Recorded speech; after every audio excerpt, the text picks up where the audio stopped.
On dit donc que notre grand-père mort est devenu un lion et est parti dans la forêt et du coup, nous ne pouvons pas tuer de lion parce qu'on peut tuer notre grand-père en tuant un lion.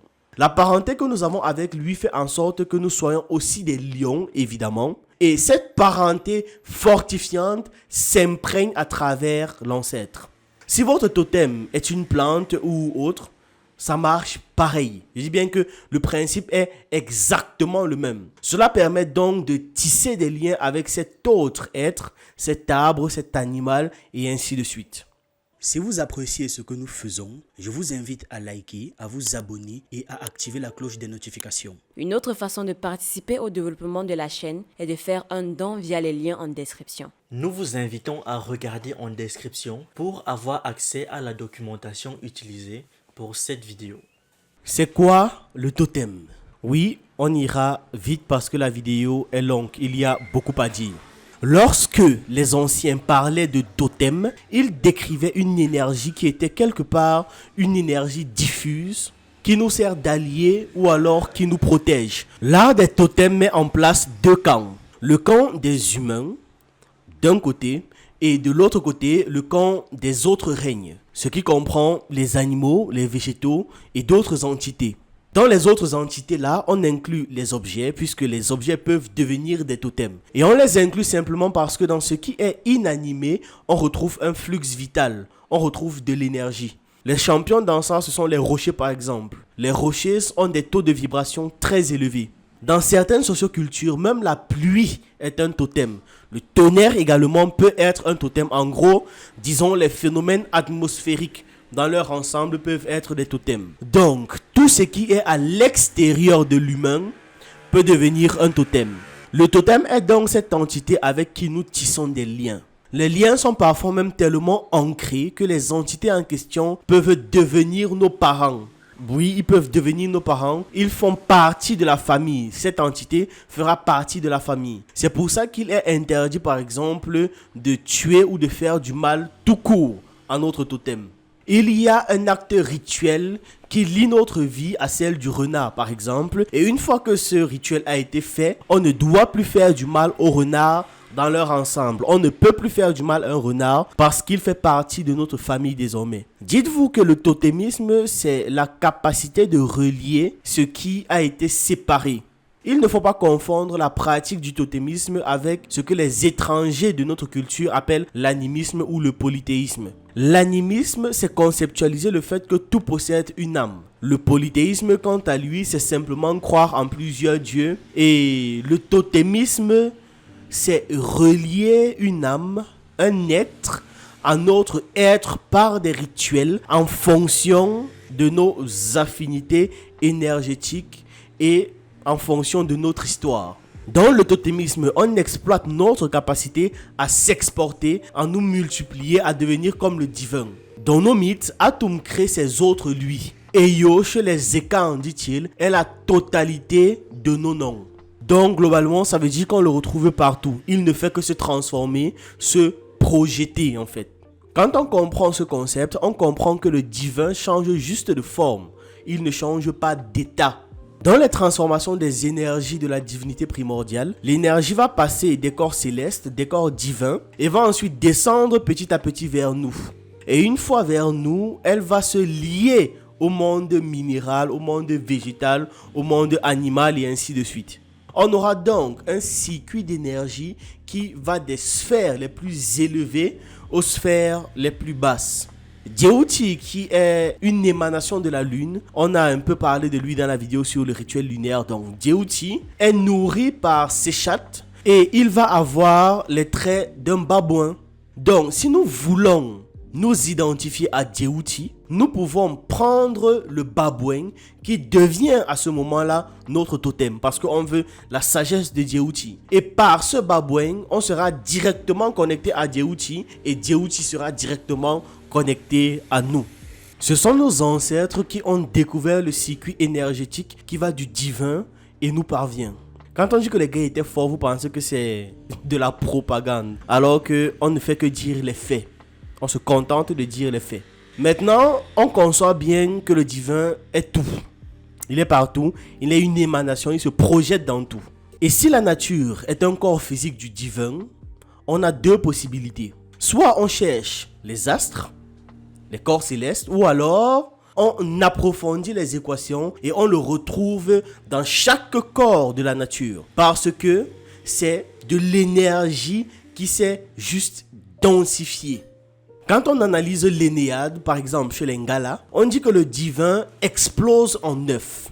C'est ce même principe que les Égyptiens ont repris parce que une grande partie de la population égyptienne venait du Congo, le Grand Congo, celui d'avant l'Empire même, genre vraiment bien avant, qui recouvrait une très grande partie de l'Afrique. Bref, les 9 éclatements du divin chez les Ngala renvoient donc à l'Énéade. Et après le 9, on ne peut plus aller plus loin. On ne peut pas aller plus loin après le 9. Le 9, c'est l'aboutissement. Quand le divin éclate en 9 et qu'il décide de se projeter, certains se sont focalisés sur les astres.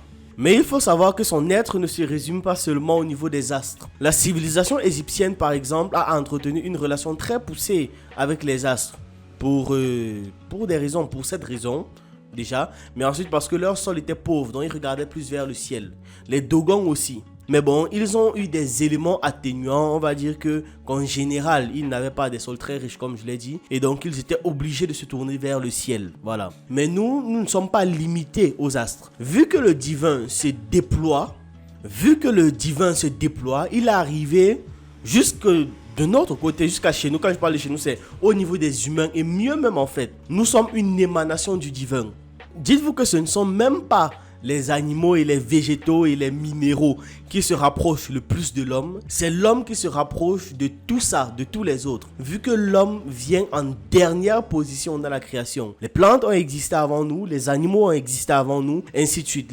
Les minéraux ont existé avant nous. Vu qu'ils ont le divin, naturellement, nous aussi, nous avons le divin. Prenons un exemple. La divinité ciel est rattachée à une force céleste, une force cosmique. Puis l'énergie cosmique descend par le ciel et dans son parcours, elle va se figer dans l'araignée. C'est comme ça qu'en fait, l'énergie céleste est arrivée dans l'araignée. L'araignée a la forme d'une voûte. Donc, à partir de son apparence même, on voit, de par son apparence, une divinité. Ce n'est jamais un fait du hasard. Il y a toujours une ressemblance intérieure dans le comportement ou dans le caractère. Et une ressemblance physique, bien évidemment. Mais dans le circuit énergétique du ciel, il y a aussi la baleine et il y a également le coq. Ça veut dire, on vient de prendre là 3 cas de figure. Donc, ces 3 vont devenir des animaux totémiques du ciel, tout simplement. Ça signifie donc quoi concrètement? Ça signifie que tous ceux qui veulent exploiter les énergies célestes vont se lier à ces animaux et ces animaux vont devenir leur totem. On va prendre un autre exemple, la divinité terre dont les énergies se trouvent dans la chèvre et dans la poule. Tout à l'heure c'était dans le coq, maintenant c'est dans la poule. C'est pour ça que dans la plupart des rituels pour désenvoûter, la plupart des rituels de charge énergétique, vous verrez qu'il y a une chèvre ou des poules. Quand on disait venez avec la chèvre noire, machin, venez avec une poule et tout ça là, dans les clichés.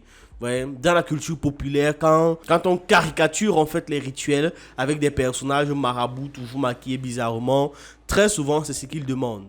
C'est fait par convention en général. Les réalisateurs, c'est ce qu'ils ont entendu parler. Ils ont entendu parler de ça. Mais bon, comme ils en ont juste entendu parler ou bien peut-être qu'ils ont eu des témoignages et tout, ils mettent ça dans leurs œuvres de façon caricaturale. Mais ça a une réelle signification. Et évidemment, la façon caricaturale là, c'est la pire façon possible. Bref, revenons au sujet. La poule et la chèvre sont des animaux totémiques de la planète Terre. De la divinité Terre, dont le corps physique est la planète Terre. C'est-à-dire, pour être beaucoup plus exact, là où nous sommes en train de vivre actuellement là. Et les humains peuvent maintenant s'allier avec ces animaux et en faire leur allié.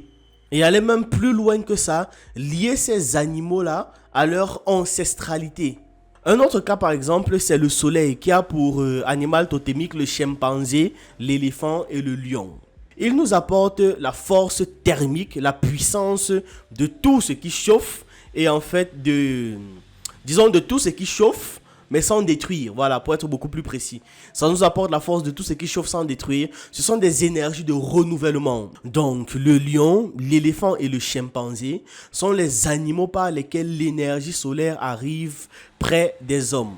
La planète Neptune est reliée, quant à elle, à la baleine, au python et au perroquet.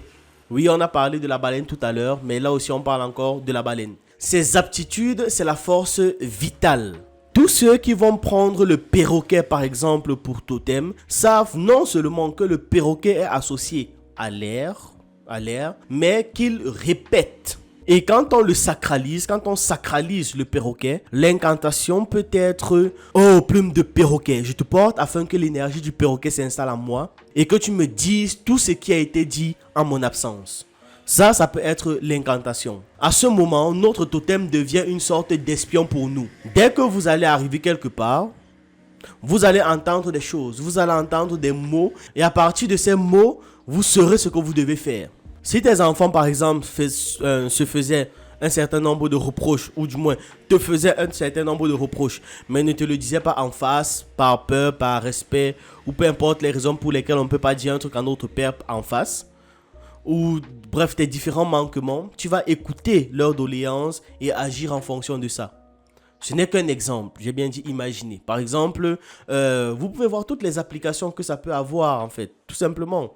Vous pouvez arriver dans un endroit et vous entendez des voix qui vous préviennent de vous en aller ou bien qui sont en train de répéter que non, on va mettre le poison dans son repas, etc. Voilà. C'est assez large en termes de planification. Donc, c'est une énergie que nous donne le perroquet, mais qui vient de l'air. Parce que les paroles s'envolent, le son est transmis par l'air, mais elles finissent par se matérialiser en quelque sorte et se transformer. Et donc, le perroquet a cette capacité d'attraper toutes les paroles qui sont dans l'air. Globalement, c'est ça. On dit dans le mythe que la force vitale des Congolais est aussi un animal mythologique qui vit dans l'eau. Et qui, souvent, lorsque les hommes sont malveillants, lorsqu'ils ne respectent pas la mat, il sort, il prend un de ces hommes et il redescend, plonge dans l'eau en fait. On a donc identifié Ekongolo à cette baleine qui de temps en temps sort de l'eau puis disparaît en replongeant dans l'eau. Et quand vous entendez parfois parler d'oracles, sachez que beaucoup de ces oracles-là utilisent donc les totems pour aller chercher dans l'air, pour aller chercher dans le ciel, pour aller chercher dans la terre les informations et les réponses à vos questions. Un totem, puisqu'il crée une parenté avec vous, vous pouvez avoir un lion comme ancêtre, littéralement. C'est un exemple. Vous pouvez avoir un lion comme ancêtre. Pour vous expliquer cette parenté, on va parfois dire que lorsque votre ancêtre est mort, il s'est transformé en lion et il est parti dans la forêt. Pour pouvoir vous expliquer votre parenté. Il y a beaucoup d'histoires de ce genre sur le continent. Beaucoup d'histoires de ce genre sur le continent. On dit donc que notre grand-père mort est devenu un lion et est parti dans la forêt et du coup, nous ne pouvons pas tuer de lion parce qu'on peut tuer notre grand-père en tuant un lion. La parenté que nous avons avec lui fait en sorte que nous soyons aussi des lions, évidemment. Et cette parenté fortifiante s'imprègne à travers l'ancêtre. Si votre totem est une plante ou autre, ça marche pareil. Je dis bien que le principe est exactement le même. Cela permet donc de tisser des liens avec cet autre être, cet arbre, cet animal et ainsi de suite. Il y a des ancêtres qui nous donnent des noms, par exemple, au centre Cameroun, il y a le nom Ze qui signifie la panthère. Ce nom ne vient pas comme ça. Quelqu'un ne choisit pas un nom par hasard. Quand votre nom c'est par exemple la panthère, on sait que ça ne vient pas de nulle part. Vous voyez, on sait que ça peut venir de la noblesse, de la royauté et ainsi de suite. Le phénomène de l'hybridation, c'est-à-dire la capacité que nous avons à être une entité et une autre entité. On ne parle pas de notre capacité en tant qu'humain à devenir aussi un animal. Non. Pour ce faire, vous devez suivre un rite d'hybridation en fait. Ce qui nous fait automatiquement comprendre que la divination de notre être passe forcément par notre aptitude à devenir aussi un animal. Puisque nous avons les mêmes sens, puisque l'animal vibre comme nous. Voilà. D'ailleurs, certains animaux même vibrent plus que nous.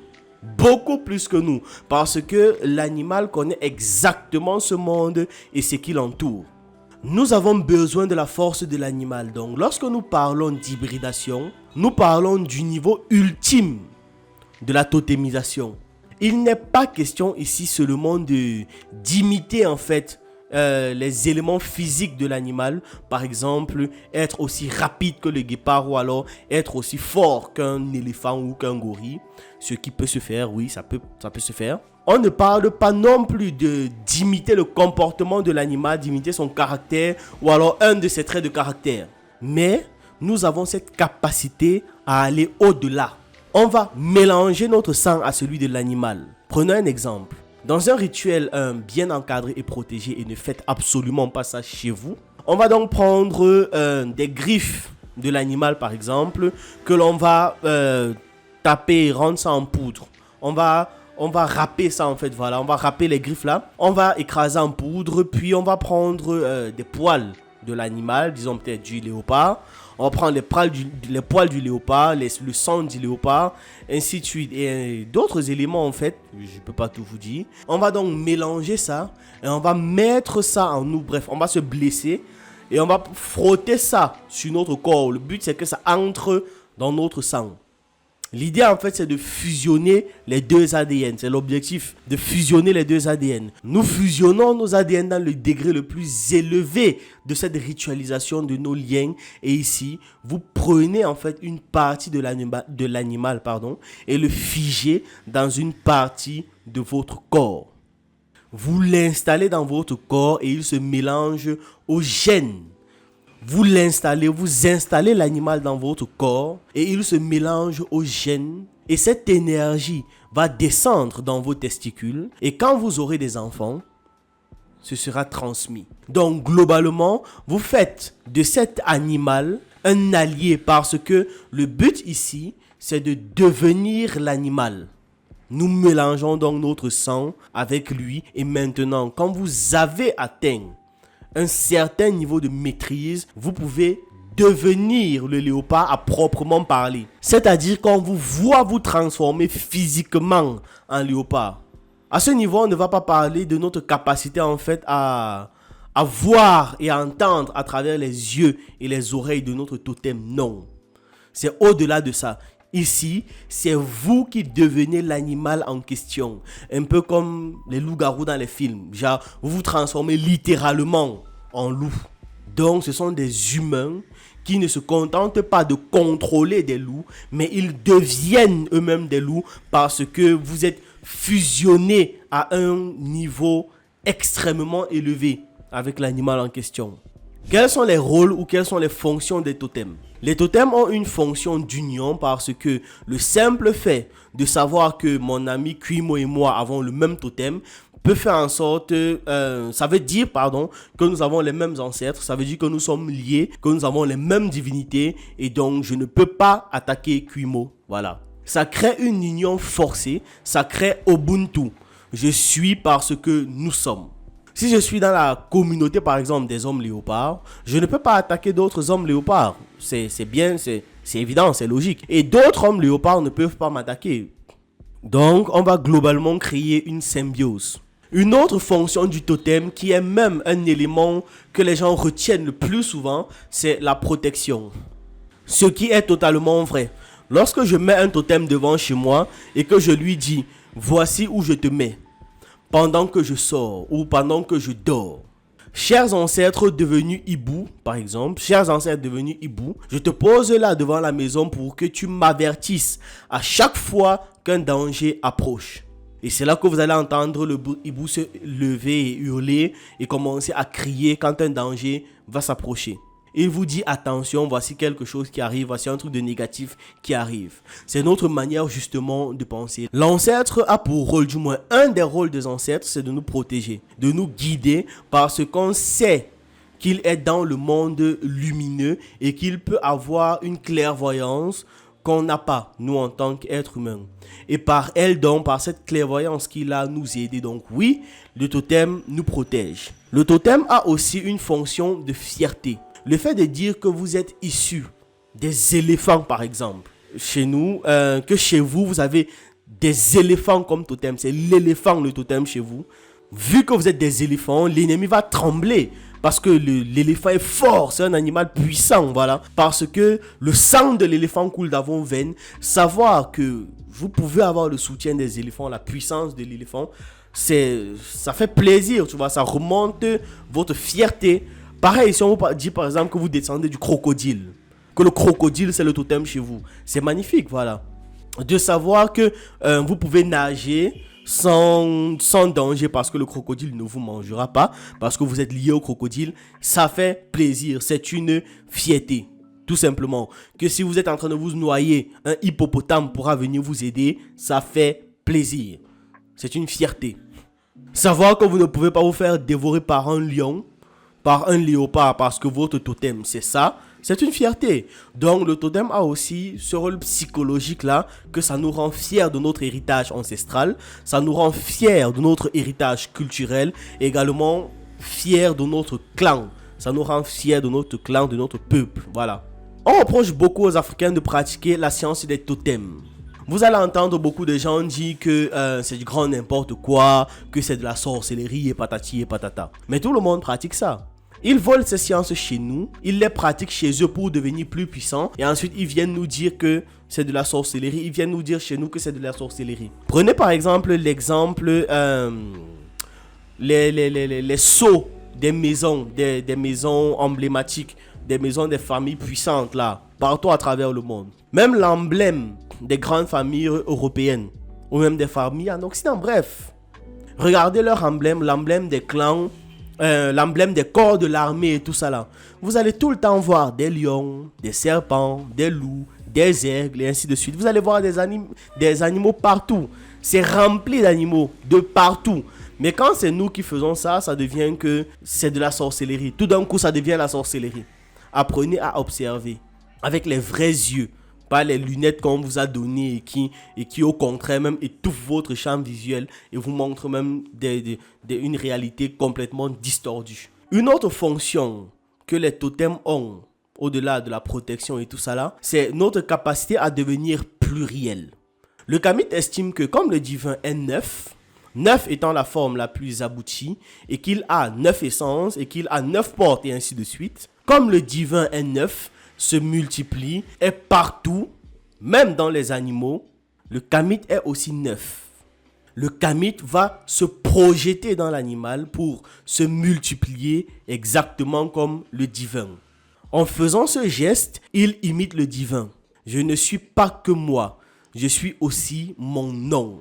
Je ne suis pas que mon corps. Je ne suis pas que mon double. Je suis aussi, ou j'ai aussi tel animal. Je suis propriétaire de telle plante. Je suis tributaire et héritier de telle entité. Donc là, nous utilisons notre capacité de projection et nous savons que dans cet exercice qui peut être très délicat, il faut faire extrêmement attention. Par exemple, si on tue mon totem, il peut arriver que je meure aussi ou que ça m'affecte aussi très grandement. Si on met notre flux vital dans un totem et qu'il est attaqué, nous sommes aussi directement attaqués, vu qu'il s'agit d'une communauté de destin, surtout ceux qui utilisent les totems dans le but de nuire là. Vraiment, faites très attention. Peut-être qu'il y a des gens qui suivent cette chaîne et qui font du mal en utilisant leur totem. Be careful. Donc le totem a aussi pour fonction l'alliance. Le totem devient automatiquement un allié, automatiquement. Prenons le cas d'un chasseur. On peut utiliser l'épervier par exemple comme allié de chasse au lieu du chien.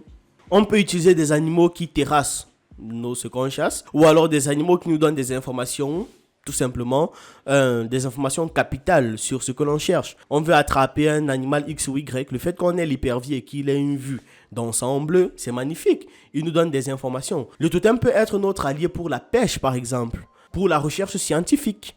Le totem peut être un allié pour la recherche scientifique. Si vous avez comme totem un animal qui mange beaucoup de fruits et de plantes, cet animal-là saura ce qui est bon pour vous, ce qui n'est pas bon pour vous, ce qui peut vous soigner, ce qui peut vous donner un peu de peps pendant une période, ce qui peut vous faire dormir si vous avez des problèmes de sommeil et tout. Vous pensez que nos ancêtres ont eu besoin de tester absolument toutes les plantes pour pouvoir déterminer qu'est-ce qui soignait quoi. Vous ne vous êtes jamais posé la question de comment ça marche. Est-ce qu'ils se sont assis là, ils ont testé chaque plante en fonction de chaque maladie pour savoir ce qui marche et ce qui ne marche pas? Non. C'est-à-dire, en te liant à un totem, tu as pratiquement toutes ces informations-là. Tu as besoin de faire des recherches sous-marines et que ton totem, c'est la baleine, ou ton totem, c'est le dauphin, ou ton totem, c'est le requin, et ainsi de suite. Peu importe le poisson. Mais tu as un avantage comparatif extraordinaire. C'est en fait comme ça que ça fonctionne.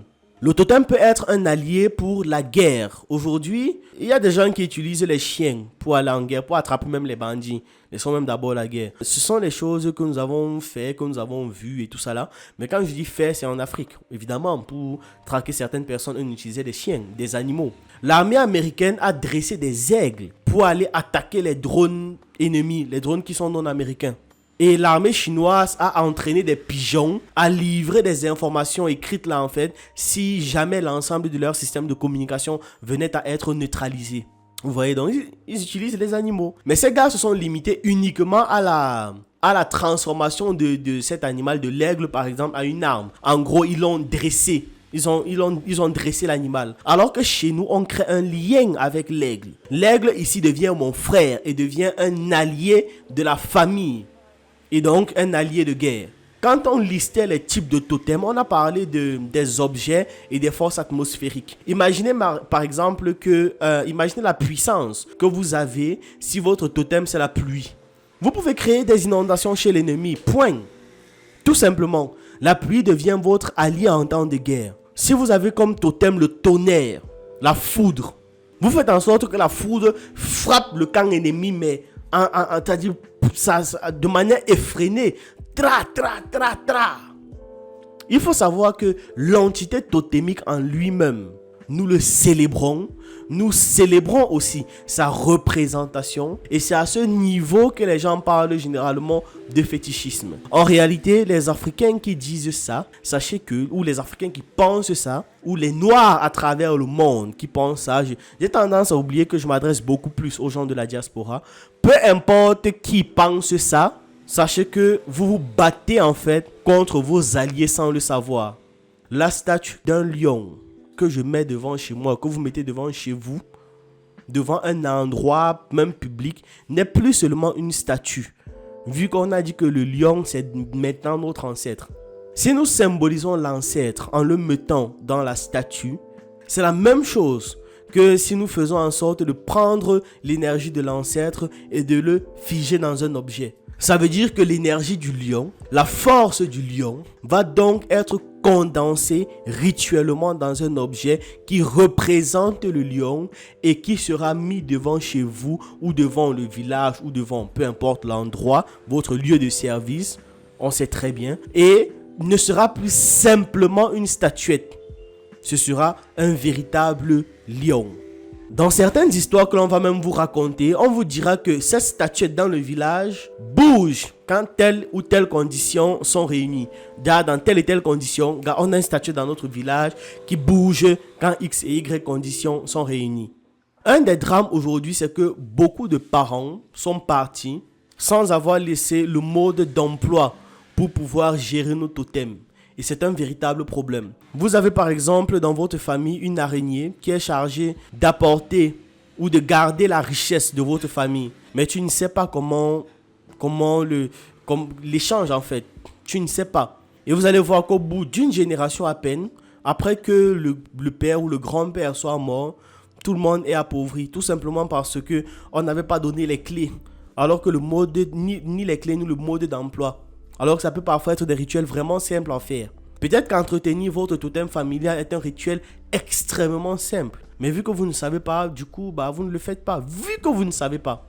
Alors, on aurait vraiment voulu traiter l'entièreté du sujet dans cette vidéo, mais on ne peut pas. Ce sera trop long. On va donc mettre ce thème en plusieurs vidéos. On va faire comme si c'était une série et tout. Et pour cette fois-ci, on va s'arrêter là. On se retrouve dans une prochaine vidéo où on va peut-être numéroter. Voilà, on va mettre tant, savoir sur les totems 1, ainsi de suite. Voilà, épisode 1, épisode 2, voilà. Vous comprenez globalement ce que c'est. Je ne sais pas exactement le nombre d'épisodes que ça fera, mais voilà. J'espère que vous avez apprécié cet épisode. Mettez vos commentaires, posez vos questions. On se retrouve dans l'espace commentaire pour tout ça et on se retrouve dans une prochaine vidéo. OTEP.